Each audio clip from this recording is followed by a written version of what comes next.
নমস্কার বন্ধুরা, মধ্যবিত্তের হেসেলে আপনাদেরকে স্বাগতম। আজ দেখাচ্ছি কষা ডিমের একটি রেসিপি। প্রথমে ডিমগুলোকে বের করে আমি জলে চুবিয়ে নিয়েছি, তারপরে ডিমগুলোকে সেদ্ধ করে আলাদাভাবে রেখে দিয়েছি। এদিকে একটা বড় সাইজের টমেটো আর দুটো বড় বড় পেঁয়াজ আমি আলাদাভাবে রেখে দিয়েছি, তরকারিতে দেবো বলে, গ্রেভিটা বেশি হবে।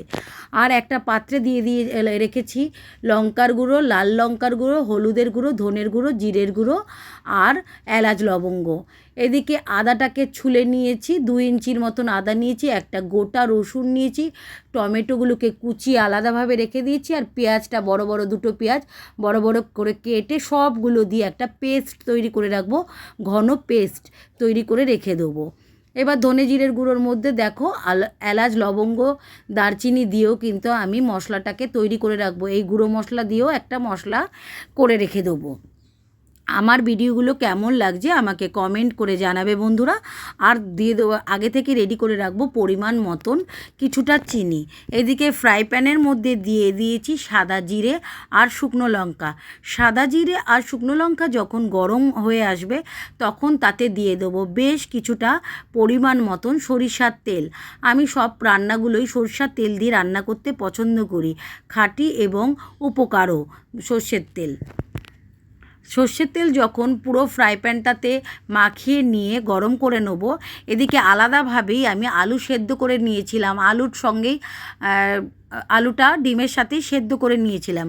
কড়াইয়ের মধ্যে আমি ডিমগুলো দিয়ে বেশ ভালো করে লাল লাল করে ভাজা ভাজা করে নেব। লাল লাল করে ভাজলে একটু কালারফুলও হয়, দেখতেও সুন্দর হয়। ডিমগুলো ভালো করে ভাজা হয়ে গেলে আমি ডিমগুলোকে তুলে রেখে দেবো। তারপরে সেদ্ধ করা আলুগুলোকেও বেশ নেড়ে চেড়ে বেশ কিছুক্ষণ অল্প একটু নুনের ছিটা দিয়ে আবার কিছুক্ষণ ভেজে রেখে দেবো। আলুগুলো ভেজে তুলে রাখার পর কড়াইতে আবার কিছুটা তেল দিয়ে দিয়েছি মশলাটা কষতে থাকবো। কষতে কষতে দেখো বন্ধুরা কত সুন্দর একটা কালার এসে যাবে। যখন কষতে কষতে তেল ছেড়ে যাবে তখন তার মধ্যে আমি দিয়ে দেবো আগে থেকে রেডি করা আর ভেজে ডিম আর আলুগুলো দিয়ে দেবো। আর তার মধ্যে জানিয়ে রাখি বন্ধুরা, যারা যারা নতুন আমার ভিডিওটা দেখছো তারা আমাকে সাবস্ক্রাইব করে পাশে থেকো, আর অতি অবশ্যই নতুন নতুন ভিডিও দেখতে বেল আইকনটা টিপে দেবে। আর এদিকে যখন মশলা কষে এসেছে ডিম আর আলু দিয়ে দিয়েছি।